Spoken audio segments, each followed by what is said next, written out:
In me, I can't discern them from my own. She walks a lot on a tightrope, dancing few smoking guns, and I try to fit them over her, but I break it every time.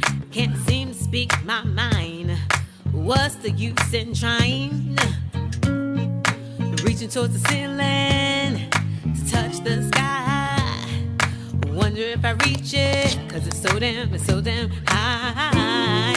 Mama better watch me, learn them facts. Gonna spread my wings, gonna love me for me.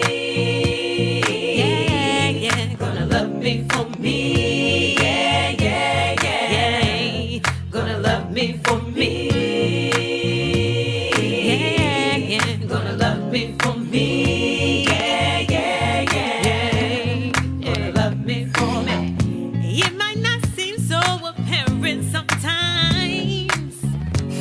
You're never on your own. This world got me feeling claustrophobic. I refuse to show it. Won't know who I am until I face my fears. Yeah. Won't know who I am till I face my fears. Mama better watch me. Mama better watch me. Mama better watch me. Gonna spread my wings. Watch me. Yeah, gonna love me for me. Mama better watch me. Mama better watch me. Mama better watch me. Gonna spread my wings and fly. Yeah, gonna love me for me. Yeah, gonna love me for me. Yeah, yeah, yeah. Gonna love me for me. Yeah, gonna love me for me. Yeah, yeah, yeah. Gonna love me for me. Gonna reach to the ceiling. Gonna touch the sky. Gonna wonder if I reach it, cause it's so damn high. Mama better watch me. Gonna learn it fast. Gonna love me for me. Yeah, yeah, for me. Gonna love me for me. Yeah, yeah, yeah. Gonna love me for me.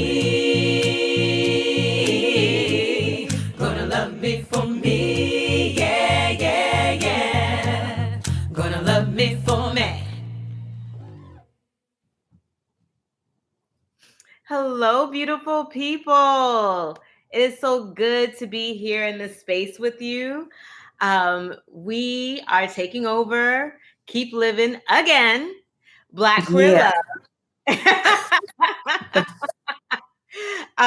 For those that are not aware of who we are, my name is storäe Michele, and I am a Black, queer, non-binary femme artist, performer, shape-shifter, storyteller. You heard? And I'm here with Phoenix Journey. I am a Black queer ethicist, a creative, an educator, and apparently I am an internet guru. In that I just got the internet connection figured out, and I'm glad to be here. I think I got it. You want to tell the good peoples where you at? I am in California, Southern California, at an undisclosed location.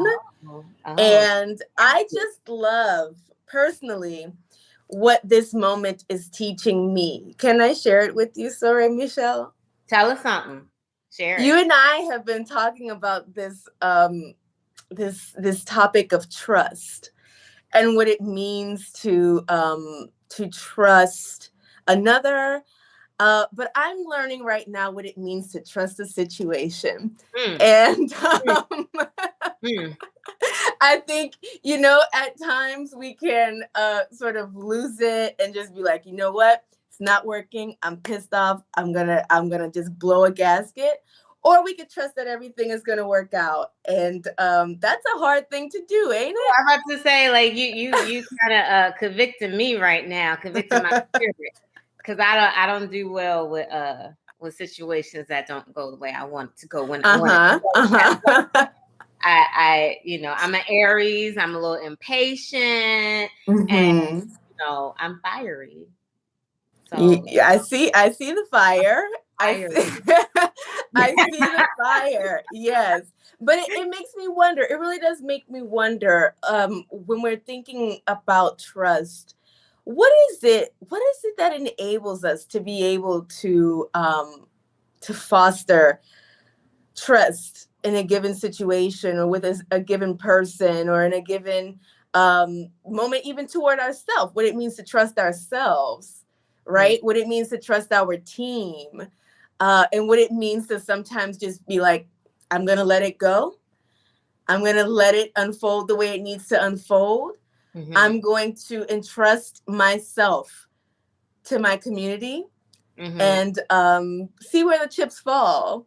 I wonder what creates the conditions for that. Yeah, that's such a great question, because so earlier I was thinking about, my background in teaching. I taught mm-hmm. for 16 years, right? Worked a lot with early childhood. And so your question makes me think about how we as teachers, educators, I know you feel me on this, we spend hours pouring into our lesson plans, and we try to create, and this too as a professor, we try to create the best lesson plans, foolproof, try to look at all the angles, and we're excited. We come in that day to the classroom or on the Zoom room, and we're like, yes, everything is going to go just the way that I want it to go. I got all my checklists. I'm going to cover all my things. I got my outlines. And then the unexpected happens. Mm-hmm. I'm damn. I put so much energy into this, and yet, the unexpected thing happens and it throws off your game sometimes. Or as a good teacher, you learned how to adjust. Mm-hmm. You can't always expect for things to happen exactly the way that you want them to happen, even if you're well planned. Even if you hear something from months in advance, anything can happen. Anything is possible, mm-hmm. So your question makes me think about, the fact that you always have to factor in that, even when you have the best intentions and you plan everything out, you never know what's going to happen, right? No, you don't.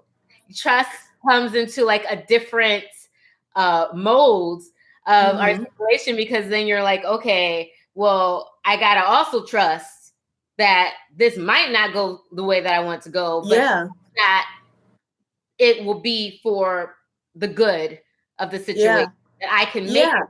It's about your perspective, and it's about how you react mm-hmm. to what's happening. Yeah. Right? I feel like what I'm hearing from you, which is so significant, is this idea of perhaps sometimes we fall into the trap of trusting perfection or trusting for the outcome that we hoped for, mm-hmm. or trusting for, when we think about relationships, great behavior, right?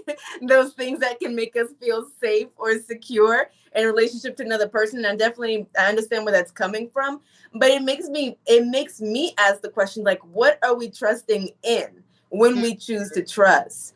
So you talked about being a teacher and being able to adjust or adapt is another way to put it. But what you told me the other day when we were talking about this is this idea of resilience. Mm-hmm, mm-hmm. Being able to trust, not in everything working out well, being able to trust not in this person acting perfectly or performing all the things that we might desire in order to feel mm-hmm. safe and secure, but trusting in our capacity to be resilient no matter what comes. What a powerful place to operate from. Thank you for giving me that wisdom the other day that I'm just sharing with the whole. Thank you for throwing it right back at me. Sometimes you need a reminder. But you're right. I guess I did say that. You did say that. Yes. Thank you for giving back that word. But yeah, I guess I was right. Aries are always right. But yeah, it is about trusting your resiliency. I think that sometimes we look at things like it's the worst case scenario and that there's no way I can ever come up from this. And in some cases, yeah, it might take a while, but I think we all have built in us, a resilience, and it comes from our life experiences, when I find myself going back to that illustration of the classroom, when I found myself like in a situation where the unexpected happened, and instead of being thrown off, I'm like, you know what? I've been here before. I've had unexpected things happen to me before. And I think back to, my toolbox of what did I do to center myself? And oftentimes that means that I have to break everything, meaning pause everybody and saying, let's regroup. Let's come to the carpet. Let's talk about what happened, because I think that so often we're taught to just push through situations and not stop and recenter and discuss what happened. Yeah. And you know what, this reminds me of actually something that happened when I was working. I got into a little tiff with an elder, and it was like a misunderstanding. She had called me down to the office to do something, but she said it in this way that felt a little iffy. And so like when I had the conversation with her, instead of letting things just kind of like float on through like we're supposed to with our coworkers, I was like, you said XYZ and it made me uncomfortable. And we wound up having a whole conversation around it. And in that conversation, we both had tears because we realized that we both rubbed each other differently. And, I will never forget, she said to me, she was like, this is unprofessional. We shouldn't be crying. This is unprofessional. We shouldn't be talking about this. And I was like, I think this is the most professional thing we can do to actually really work through our issues or whatever circumstances led to this. Is actually confront it head on and talk about it. Pause. Instead of trying to push through it. And then I would have later on, or she would have later on, wound up bringing it up in a very unrelated circumstance. Yes, that's resentment.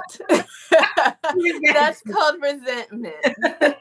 That could also be shade. The shade that she throws at you for the next 6 months and you don't even know why, right? Right.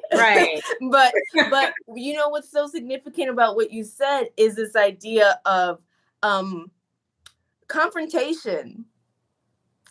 And we often don't like confrontation because, going back to something that I think we said is there in the chat, is that the expectation that we have around confrontation is either that it's going to just blow up, explode in our face. Some of us actually like confrontation, I've noticed, and find a way to be confrontational wherever we are. But others of us are either convinced that the confrontation is going to blow up in a way that isn't favorable, or we're afraid that the confrontation is not going to go our way. So again, dealing with this idea of expectation. And what is so meaningful is when we find it within ourselves to trust ourselves, to trust the relationship, to be able to hold confrontation and to be able to let go. To be able to let go of our attachment to the outcome. That, I want it to go my way, and that's the only way I'm able to enter a confrontation. Release the controls, right? And be able to say, I'm willing to trust myself and whoever I'm engaged with in this confrontation to see where we go. And if it goes a little sour, well, trust our resilience that we can deal with a little bit of sour, right? Trust that we can take a little break if we need to and come back to it.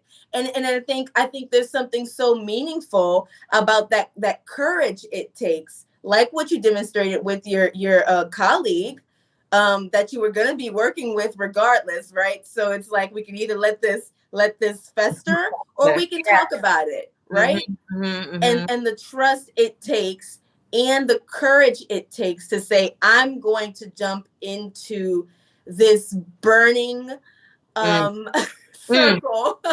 Are you going to jump into the burning circle with me and see what kind of purification and newness can come from that? You know, I thought about you too, Phoenix.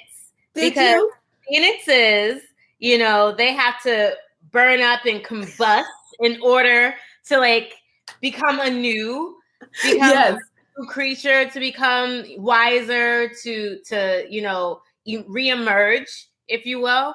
You know, and I feel like what you're hitting on, like talking about this courage, it's what helps build the resilience, right? It's you know, those reminders of like, I've done similar acts before. Yes.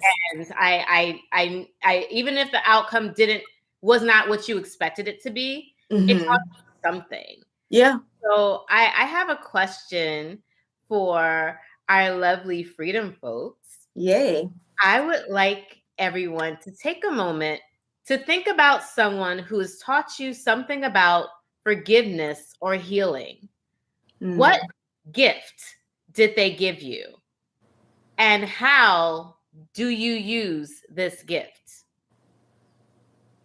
So I'll give everyone a moment to really think about that. And this moment of reflection really comes from a place of us having the conversation and understanding that, you know, these confrontations, these misunderstandings, they do lead us into a space of resilience, and they also give us little gifts that we carry with us in other areas of our lives. You know, like I feel as if, you know, forgiveness and healing go hand in hand. That, you know, a lot of times the situations that we find ourselves in and have a host of emotions that are boiling over sometimes aren't really about that situation.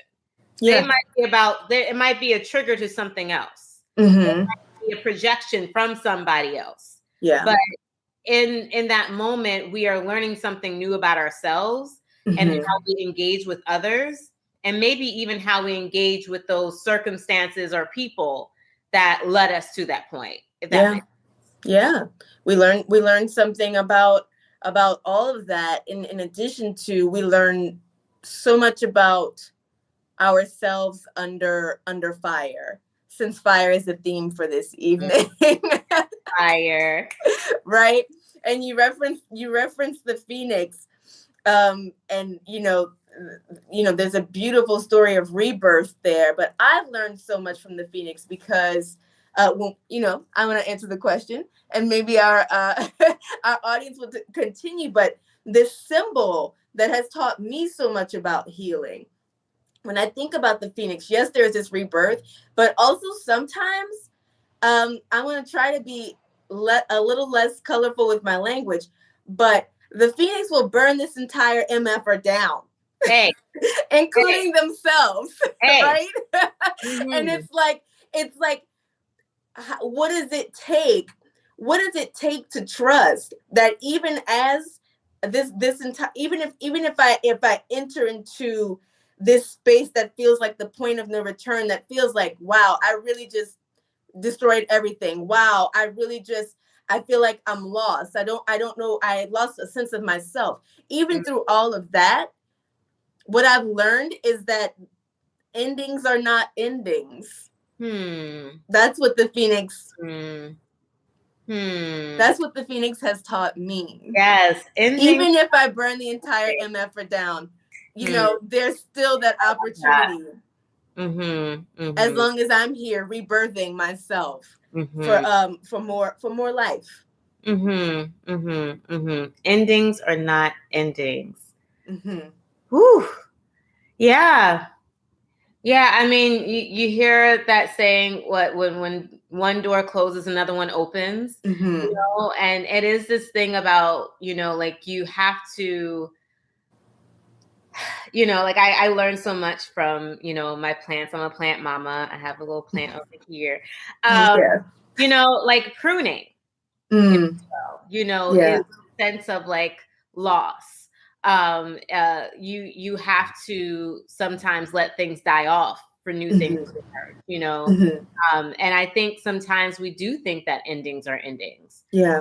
And this is the only way that this thing can happen. You know, it doesn't happen this way. And this brings back the control factor, right? Like if it doesn't happen this way, which is the only way my imagination can see this thing happening, it's never going to happen.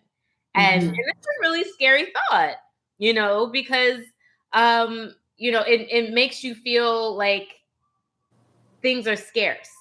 And like you have to hold on, because if you don't hold on to it, you know, it's going to be gone forever. You miss your opportunity. You only get one shot. You don't want to miss your shot. Damn it, Hamilton. You're like, I'm not going to miss my shot. There are more shots, man. You didn't realize that, you know? I kind of want to share this poem. What do you think? Do you want to read it, or? I want you to read it. You read so beautifully. There is no scarcity. There is no shortage, no lack of love, of compassion, of joy in the world. There is enough. There is more than enough. Only fear and greed make us feel otherwise. No one needs starve. There is enough land and enough food. No one need die of thirst. There is enough water. No one need live without mercy. There is no end to grace. And we are all instruments of grace. The more we give it, the more we share it, the more we use it, more is made. There is no scarcity of love. There is plenty, and always more. And this wisdom comes from Rachel Elizabeth Harding in her book, Remnants, a Memoir of Spirit, Activism, and Mothering. Yeah. It's one of my favorite poems because, well, actually, let's hear your reactions first. For me, it's a personal favorite as well. It has become that because it offers a totally new reorientation to existence. If we live in the United States, most of our models that we swim in, most of our systems, racism, sexism, classism, heterosexism, right, exist off of the ... that there are a select few who deserve ... Ableism, cissexism, all hinge upon the idea that the few, and there's not enough for us to all have power. We have to, we few have to hold on for dear life to the idea that we are superior, that we are normal, and everybody else is other, right? All of that hinges upon scarcity, which also hinges upon this fact that I can't trust that I am held in this universe and held in community. I have to grasp for control. I have to grasp for outcomes. And I love that you present this poem because it allows us to reorient ourselves to the entire way of being that we can inhabit. That it's like, I don't have to be scarce with forgiveness. Because I'm resilient. And what they did is about them anyway. Yeah. I don't have to be scarce with the idea of my own value and worthiness. Lavish, pour it up. Yes. Right? I don't have to be scarce about that. Right. I don't have to be scarce about who and how I love. I don't have to be limited and be like, you can have You can have rations. You can have rations, like, especially with love, especially with grace, especially with healing. There is no scarcity. There's only abundance in those realms. I'm inclined to think, based on this beautiful poem. Is this your source of, or is this a source for you of teaching you about forgiveness and healing? It is. And I won't lie, like, I have a very hard time forgiving quickly. And I think that everybody can do whatever they need to do in their own time. Yeah. I am a person that has to go through a process with my forgiveness. And sometimes I can forgive and not tell the person yet. Like, I still need distance from the situation because I've been hurt. Because I'm a human and I have emotions and I'm sensitive to that. But this poem is something that I use a lot because it lets me know that it is possible. I see someone says in the chat, I was always told that I was looking for a utopia when speaking of equality and acceptance, that I was asking for the impossible, right? And it's this thing of like, oh, thank you, Erica. It's this thing of, it's outrageous to think that there's enough for everyone.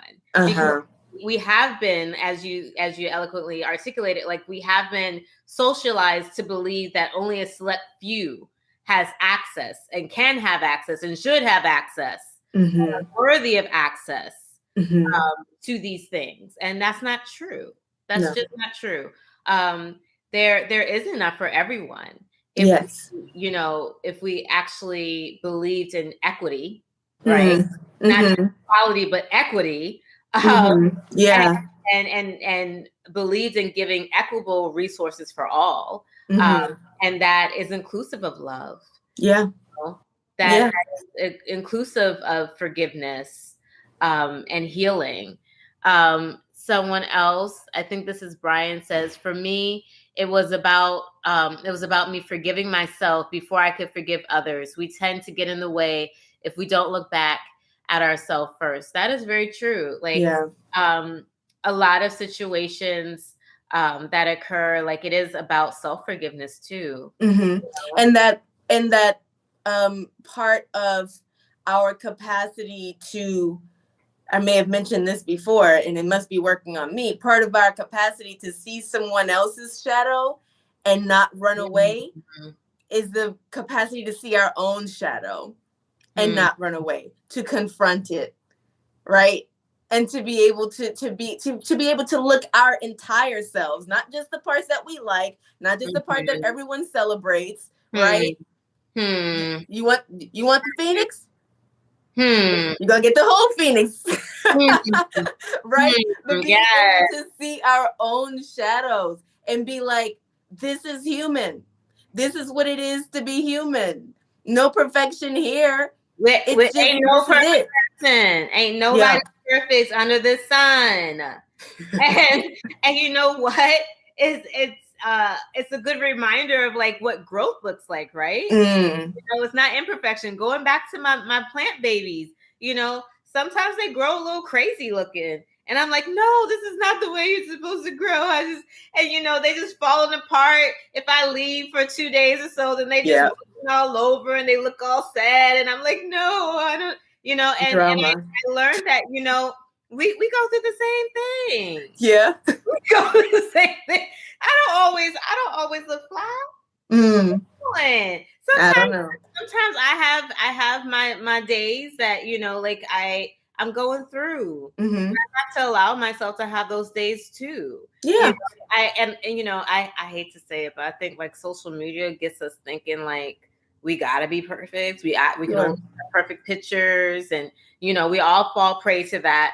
But if we're really being honest with ourselves, we're not always camera ready, emotionally, aesthetically. And okay, because that's also a part of who we are.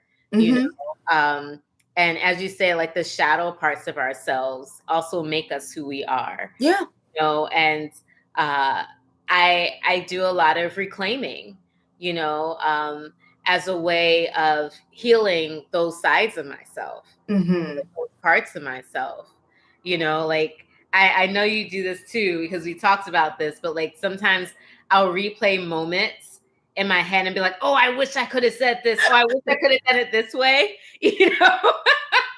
Yeah. It was myself like, why didn't I do it? And I have to remind myself, you did the best you could in that moment. Yes. And that's good. That was okay. You know? Yeah. And even trusting that what you did was enough. Right? You can be in the shower like me, like, well, what you need to do is that's what I wish I could have said, right? Oh no, you're not gonna come for me in XYZ way. And my shower self is so much more bold and we'll tell somebody off in a minute. All the responses.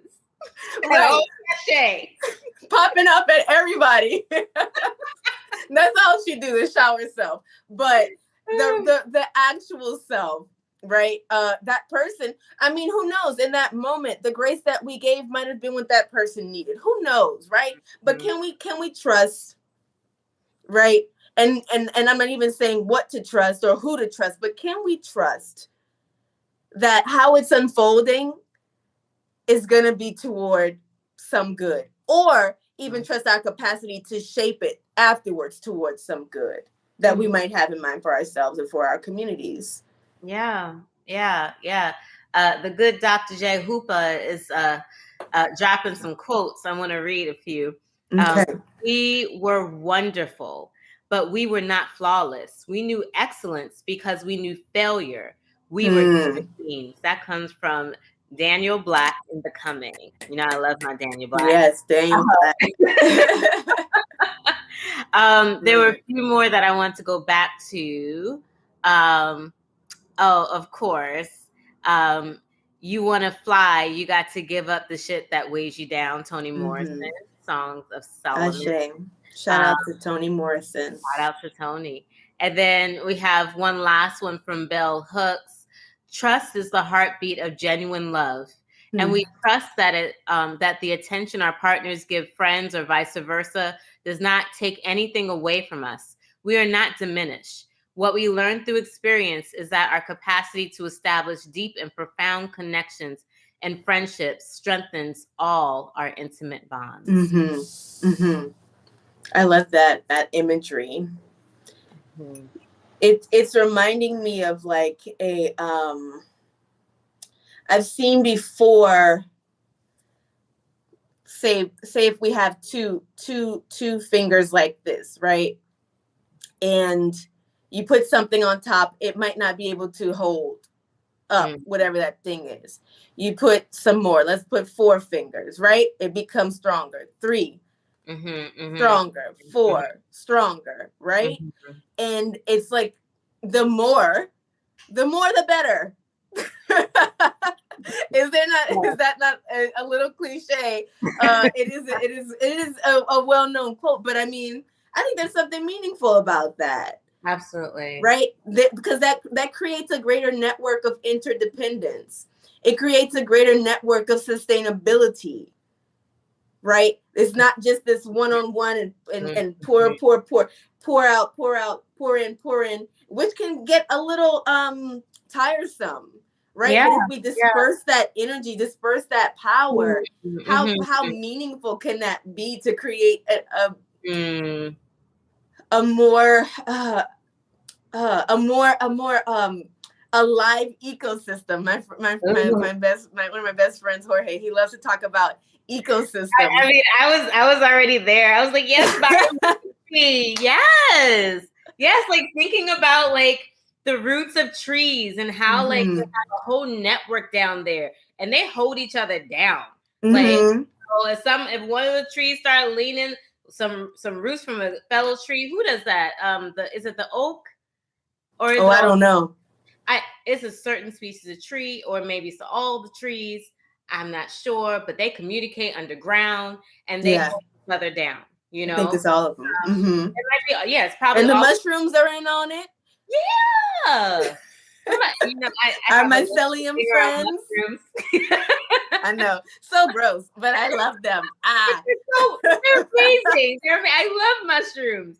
You know, like, and like I just think about, you know, so many of our kin in nature like teach us that we need networks. We need each other. Like, we cannot live in isolation. And I think going back to like trust and forgiveness, sometimes we get hurt so many times that we don't want to trust nobody. Word. But really, we're not trusting ourselves too, right? We're not trusting ourselves to make the best decisions for ourselves. Drag us. And we don't, you know, like we're like, I'm just gonna make bad decisions all the time. So F everybody. I don't want anybody in my life. I'll do bad all by myself. Wrong child. Wrong. Another myth, alongside the myth of scarcity, the myth of independence. Oh, the myth of independence. I'll say again. Our great ancestor Thich Nhat Hanh reminds us of our that we reminds us of our interbeing, that there is no individual. There's no such thing. What is a self apart from other selves? It's always a self in relation to. So to think that we can cut ourselves off is utter Western nonsense. Shout out to the Enlightenment. But I think it's so helpful to remember that trust begins when we're able to orient it toward ourselves as well, and say, you know what, I trust my process, I trust my growth, I trust my decision-making capacity, I trust my community, I trust the universe. Some of us trust some divine entity, some of us trust our community of furry friends and feathered loved ones, right? We can expand that circle of trust and be held by that. And I think that helps us to sustain in this strange thing called life. In all its precarity. Yeah. Whew. Kombucha. I'm gonna drink my kombucha. And I'm gonna get a sip of water on that too. Hold on.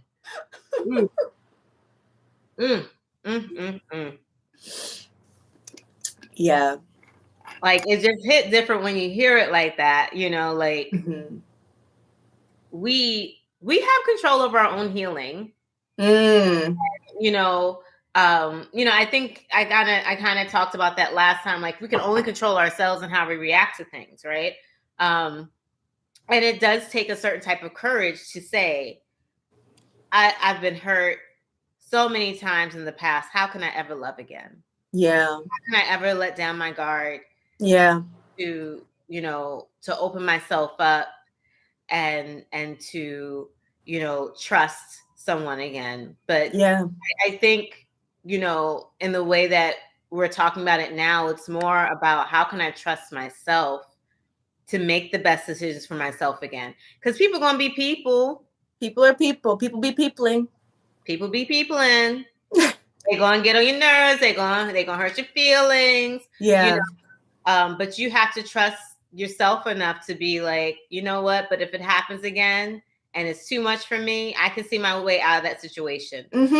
Red flags. Yes. I can do what's best for me in that moment and say, I did good. That was enough.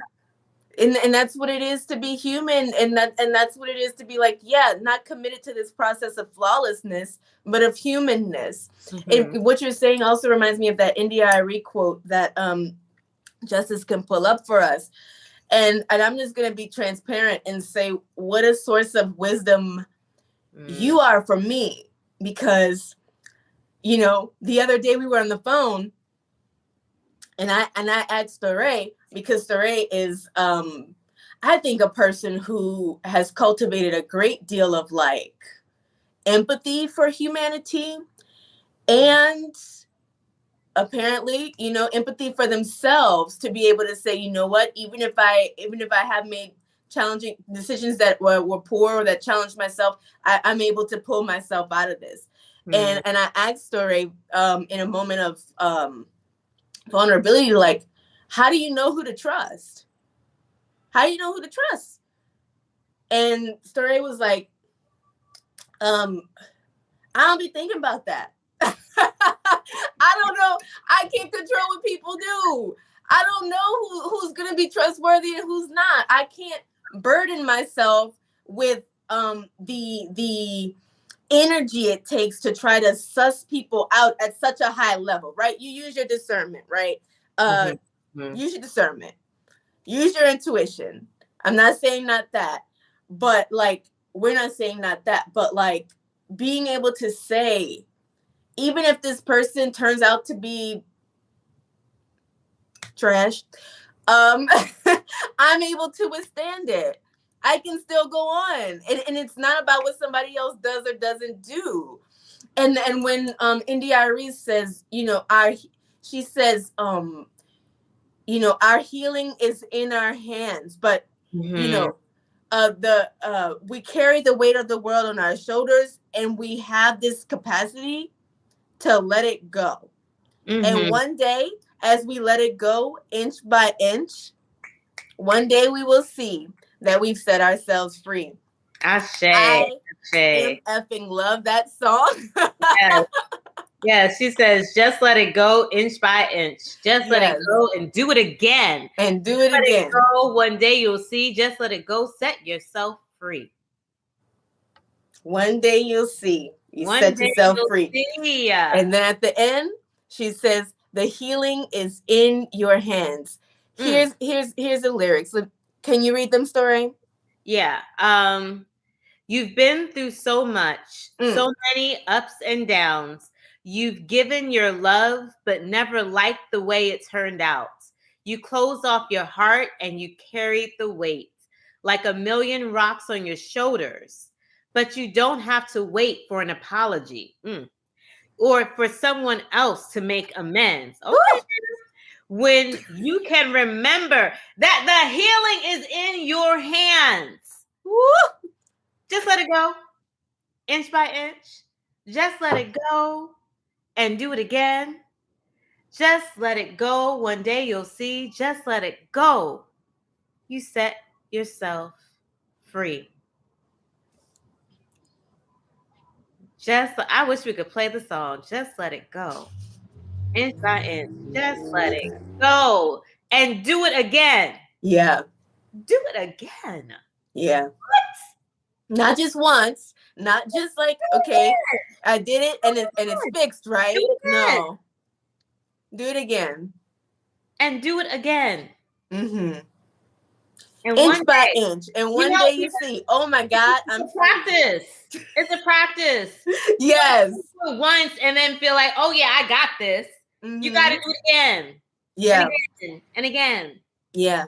You ain't got free. You didn't get free. You are getting free. We are always getting free by letting it go inch by inch. Whatever mistrust we may have of humanity, whatever mistakes we have made that we need to forgive ourselves or others for, whatever it is, whatever we are carrying on our weight, whatever weight we're carrying on our shoulders, what you carrying rocks for? I don't know. Let it go. That's how you do that. Piece by piece. Let it go. If you want to fly, Ty and Toni Morrison. Black women are giving us wisdom today. It's Women's History Month, isn't it? Hey, they're giving us much wisdom today. It is. You know, like I mean, Toni Morrison also says you are your best thing. You are your best thing. Yeah. Stop looking for the best thing. You it. You is, as we would say. Right there. Your best thing. You is. And the sooner that we can arrive there, the sooner that we can arrive at, you know what? I am my best thing. I'm not looking for my best thing. I am my best thing. I'm looking for network. I'm looking for some homies.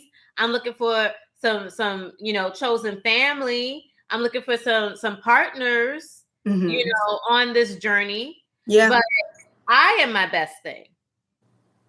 So nobody else is filling that void. Nobody else is filling that void. That's up to us. Can we trust ourselves to be enough for ourselves? Ooh, say that again. Can we trust ourselves to be enough for ourselves? Can we trust ourselves to be enough for ourselves? Yeah. I mean, if we have models of others who have not been enough for us, I think the very least that we can do, really what is only in our capacity to do, right? Because we won't be everything for anybody else either. But this is not that myth of independence. This is a belief in one's self-sufficiency. Right. One's enoughness. Right. Right. Not this thing of like, I only need me. I stand by myself, but like, I am enough. And that becomes the ground for establishing a network of other enough people that together makes it a sustainable enough community that may have the capacity to transform some things. Yeah. Yeah. It's worthiness. Like, I am worthy enough to have this abundance of love, of family, of network, of things that fulfill me. And what we're talking about really are like inner things, not like these external material things, right? But like, I have enough of the good stuff. I got the stuff. The cup is full. The cup is full as it sits. Like you got the juice. Yeah. And it takes like a lot of self-exploration to get there, which is also part of the practice. That's my symbol for today, taken together with the quote from the chat about my cup is full. That's why I'm able to say, yes, I trust myself to be enough. And you saying I got the juice, a cup full of juice. I'm a cup of juice. What you think? I'm a juicy cup. As you're juicy. You're juicy. Cup full of juice. Hey. I like it. I want to read some more. Let's see. So Dr. Hoopa also writes, I have arrived at the point that I needed to trade trust for learning. I needed to instill trust within myself, and I learned from other people what they must trust about themselves. I really like this idea around learning. Because, why do I like that? I have to think about my words. I think have thoughts. Oh, go for it. Well, it makes me think about what it means to depersonalize some of this, right? Okay. When we are interacting with others, this is the learning of another person, and it's like, I think it's meaningful to take it as data, the things that happened. Or the interactions, the ways they show up or don't show up, it's data. And on one level, for instance, if someone doesn't show up for us, we can take it as, we can personalize it and make it, I'm not enough, or my dad didn't love me, or that person didn't see my worth. Maybe I'm not a good partner. We can personalize it in all those ways. Or we can take the learning of another person as something about themselves and not something about us. And what we learn about them, I think we're able to be in relationship to, instead of maybe contorting it into something else that we might want it to be. That's what it makes me think about. It's sort of like something I heard maybe my mom say, like, I'm gonna use trust just because the language is familiar to me, but like trusting people to be themselves, to be who they are, and not trust them to be our ideal. But that's the language that I use. But I think within all this is this capacity to embrace the learning of another person and let it be data. No need for it to be personalized to say anything about who I am or who I'm not. Yeah. I think, and I can speak. I think it really speaks to what happens sometimes, like especially like but not limited to like romantic relationships, where, like I've been watching a lot of, again, I'm sorry, y'all. I watch a lot of like trash TV because I sometimes just need to zone out. And so like watching like shows like Married at First Sight or Love is Blind and all these other things where like it doesn't work out. The first thing they say is, why wasn't I enough? What did I do wrong? They personalize it themselves. And it's like, geez, you just met this person like 6 weeks ago. They don't know everything about you. It's not about you. That's their stuff, not your stuff. Yeah, it's not funny. It's not funny, but it is a real thing. That is a great investment, or that is a great deal of power to give to somebody else in like 5 seconds, 6 weeks, whatever. Wow. Yeah. Like in real life, people don't always connect that fast. So like, I get it. It's a show, and like they bought into this idea of what love can look like, which it can look like that for some people. But honestly, like to put all that pressure on yourself to be perfect for this other person, and when they decide that this isn't the right route for them, that it has something to do with you and your personal worth. Yeah. Like that's rough. Oh, it's like, it kills me, to watch episodes like that, because, it has nothing to do with their worthiness or how they were in the relationship necessarily. Sometimes people always come with their own baggage, right? The rock that we carry on our shoulders, like they come with their own baggage, we all do. Yeah. And some of us are aware of it and some of us aren't. And for some of us who are not always so aware, we can project. We can put it on other people, make them feel like something's wrong with them because we feel unworthy too, because that person feels unworthy, right? Yeah. I wonder if we have a quote that can land us as we come upon time. Oh, I have one by Auntie Toni Morrison. Freeing yourself was one thing. Claiming ownership of that freed self was another. One more time.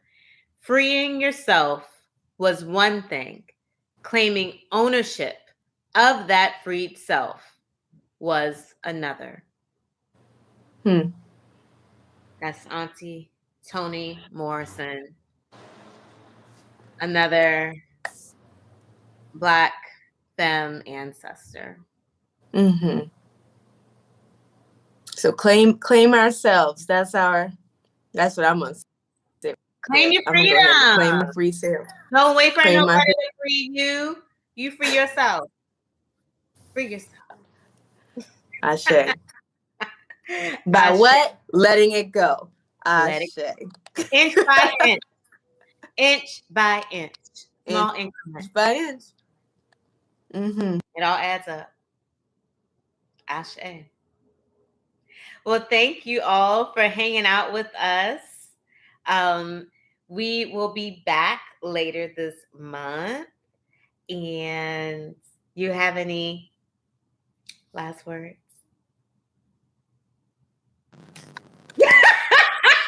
Deuces. No, thank you so much for being with us. Excited to be with you again later this month.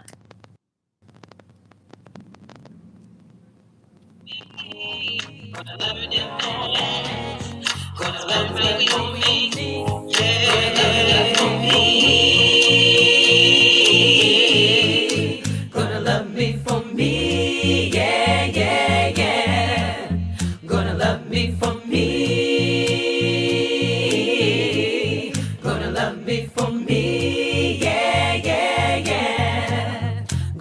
me for